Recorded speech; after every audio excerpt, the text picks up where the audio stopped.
Most of the extortions practised upon the Arabs are suggested by these crafty renegades. Sheikh Hamed found that the Mnyamwezi was far more obdurate than the Sultan; nothing under 9 doti first class cloths would redeem the donkeys. The business that day remained unsettled, and the night following was, as one may imagine, a very sleepless one to Hamed.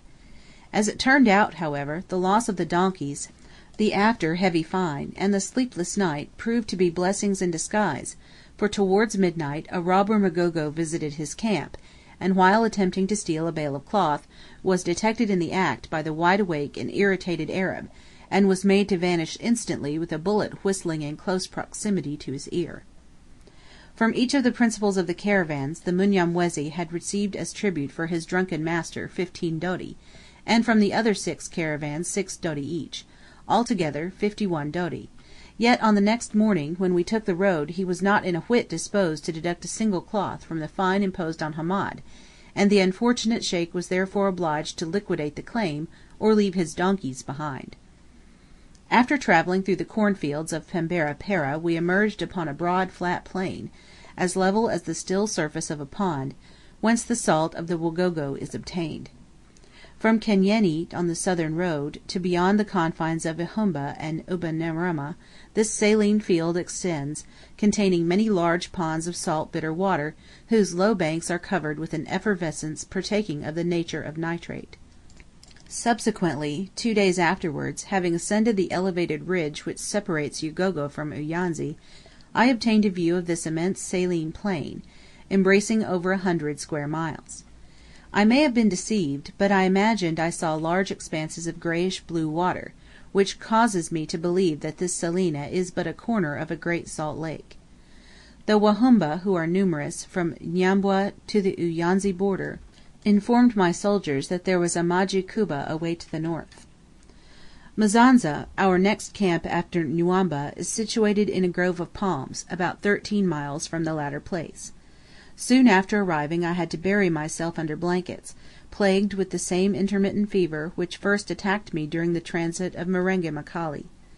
Feeling certain that one day's halt, which would enable me to take regular doses of the invaluable sulphate of quinine, would cure me, I requested Sheikh Thani to tell Hamed to halt on the morrow, as I should be utterly unable to continue thus long under repeated attacks of a virulent disease which was fast reducing me into a mere frame of skin and bone. Hamed, in a hurry to arrive at Unyanyembe in order to dispose of his cloth before other caravans appeared in the market, replied at first that he would not, that he could not, stop for Musungu. Upon Thani's reporting his answer to me, I requested him to inform Hamed that, as the Musungu did not wish to detain him or any other caravan, it was his express wish that Hamed would march and leave him, as he was quite strong enough in guns to march through Ugogo alone. Whatever cause modified the Sheikh's resolution and his anxiety to depart, Hamed's horn signal for the march was not heard that night, and on the morrow he had not gone.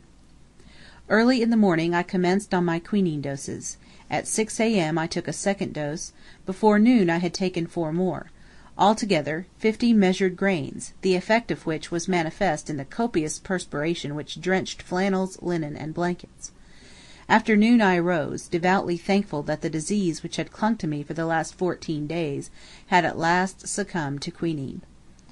On this day the lofty tent, and the American flag which ever flew from the centre pole, attracted the Sultan of Mzanza toward it, and was the cause of a visit with which he honoured me.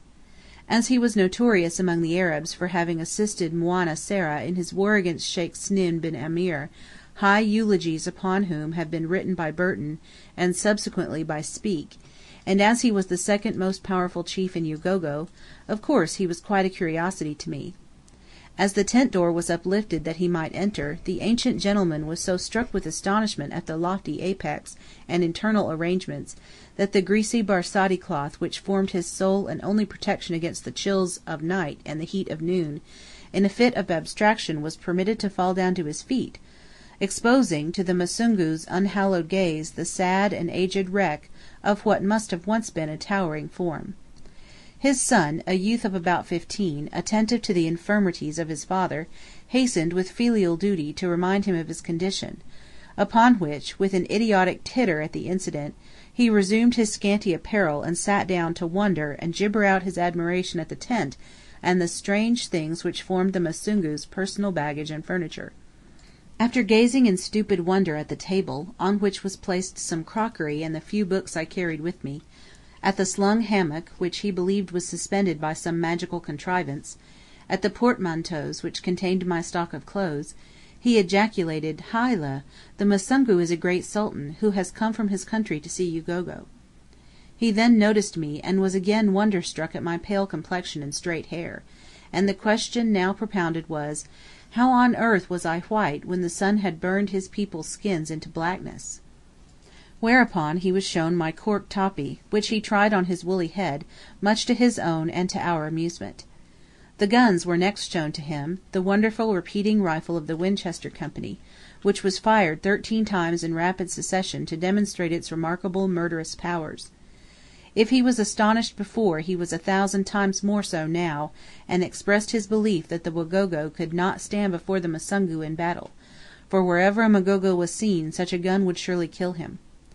Then the other firearms were brought forth, each with its peculiar mechanism explained, until, in a burst of enthusiasm at my riches and power, he said he would send me a sheep or goat, and that he would be my brother. I thanked him for the honour, and promised to accept whatever he was pleased to send me.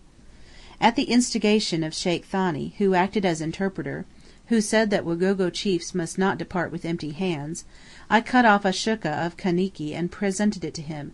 which, after being examined and measured, was refused upon the ground that, the Musungu being a great Sultan, should not demean himself so much as to give him only a shukka. This, after the 12 doti received as muhongo from the caravans, I thought, was rather sore, but as he was about to present me with a sheep or goat, another shukka would not matter much.